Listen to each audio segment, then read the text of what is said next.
열리문 성도 여러분 안녕하세요. 9월 18일 월요 팟캐스트 묵상과 기도에 함께해 주셔서 감사드립니다. 오늘 월요 팟캐스트 묵상과 기도는 열왕기상 7장 27절부터 39절 말씀입니다. 또 놋으로 받침술의 열을 만들었으니 내 받침술의 길이가 4규빗이요 너비가 4규빗이요 높이가 3규빗이라.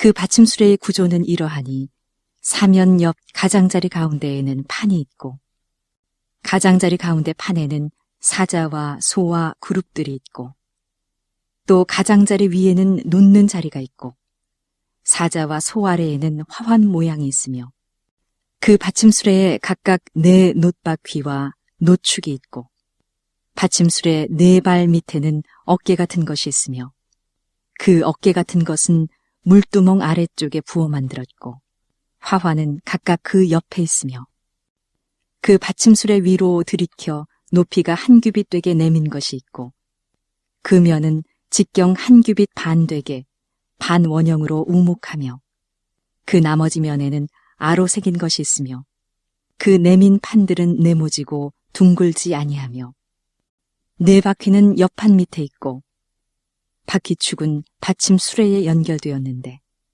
바퀴의 높이는 각각 1규빗 반이며 그 바퀴의 구조는 병거 바퀴의 구조 같은데 그 축과 태와 살과 통이 다 부어 만든 것이며 받침수레 4모퉁이에 어깨 같은 건 4이 있는데 그 어깨는 받침수레와 연결되었고 받침수레 위에 둥근 테두리가 있는데 높이가 반 규빗이요 또 받침수레 위에 버팀대와 옆판들이 받침수레와 연결되었고 버팀대 판과 옆판에는 각각 빈 곳을 따라 그룹들과 사자와 종려나무를 아로 새겼고 또 그 둘레에 화환 모양이 있더라. 이와 같이 받침수레 10개를 만들었는데 그 부어 만든 법과 크기와 양식을 다 동일하게 만들었더라. 또 물두멍 10개를 놋으로 만들었는데 물두멍마다 각각 40밭을 담게 하였으며 매 물두멍의 직경은 4규빗이라 10받침 수레 위에 각각 물두멍이 하나씩이더라. 그 받침수레 5은 성전 오른쪽에 두었고 5은 성전 왼쪽에 두었고 성전 오른쪽 동남쪽에는 그 바다를 두었더라.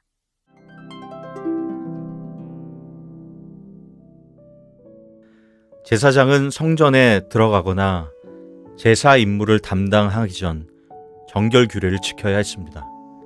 이는 예배자의 육체적 정결과 함께 회개를 통한 영적 성결이 필수적임을 교훈하고 있죠. 제사장은 놋바다의 물로 수족을 씻었고 제물을 씻는 데는 물두멍에 물을 사용했습니다. 오늘의 본문은 10개의 물두멍과 각 물두멍을 받치고 있는 받침 수레를 소개하고 있습니다. 모두 놋으로 주조되었고 각 기능에 맞게 정교하고 아름답게 제작되었음을 볼 수 있습니다. 오늘의 말씀을 통해 우리에게 주시는 말씀의 교훈을 함께 살펴보고 기도의 자리로 나아갔으면 좋겠습니다. 오늘의 말씀의 배경을 잠시 살펴봤으면 좋겠는데요. 물두멍은 제사장들이 손과 발을 씻을 때 필요한 물을 담아두는 용기였죠.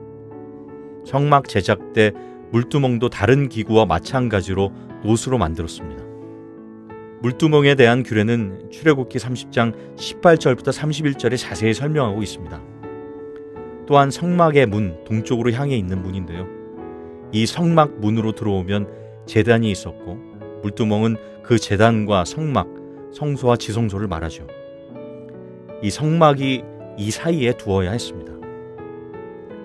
제사장들이 성막에 들어가기 전에 또는 제단에서 제사를 드리는 직분을 감당하기 전에 먼저 정결 의식으로서 수족을 씻어야 했고요. 하나님은 이 규례를 어길 시 목숨을 잃을 것이라 경고하셨죠. 또한 이 규례를 영원히 지키라고 명하셨습니다. 오늘 본문은 먼저 놋 받침 수레에 대한 이야기입니다. 놋 받침 수레는 물두멍, 대야 같은 거죠. 이 물두멍을 받쳐주는 기구로 바퀴가 달려 있어서 물을 담아 쉽게 이동할 수 있게 되어 있습니다.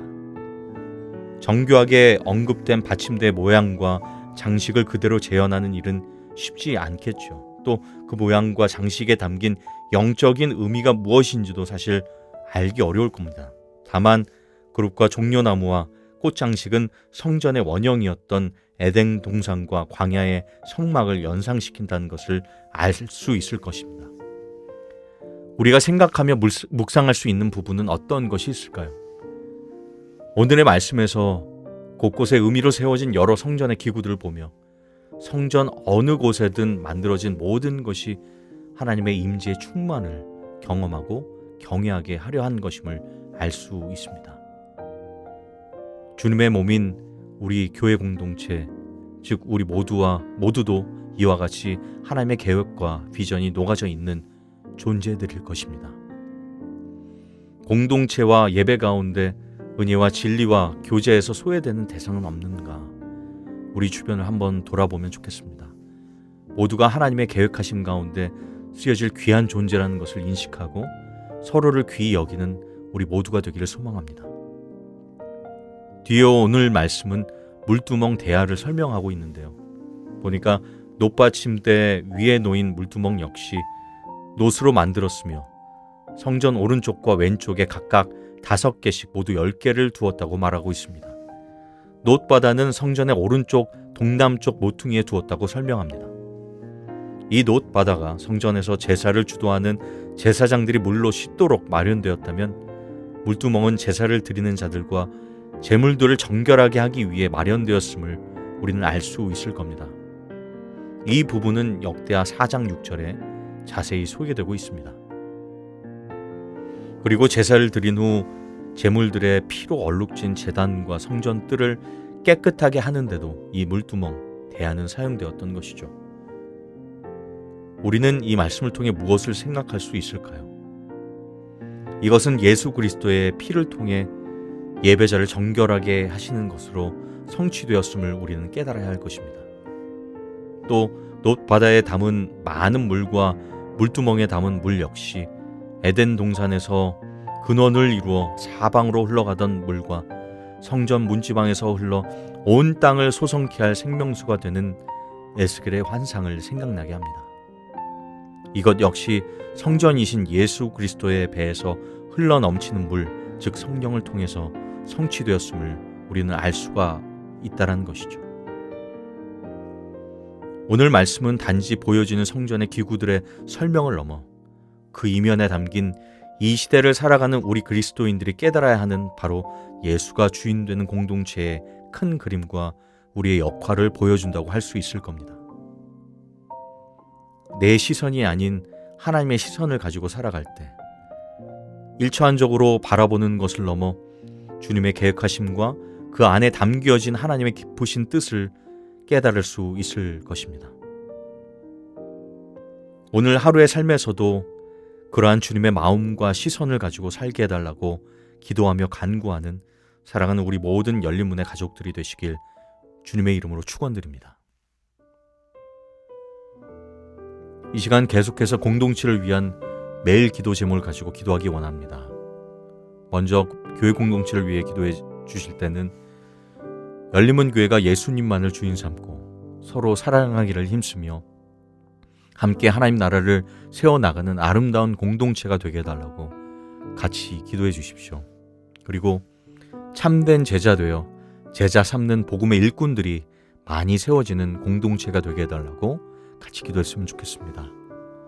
이어서 이 땅 나라를 위하여 국가를 위하여 기도해 주실 때는 오늘은 노인과 사회적 약자들을 위해서 기도해 주시길 바랍니다.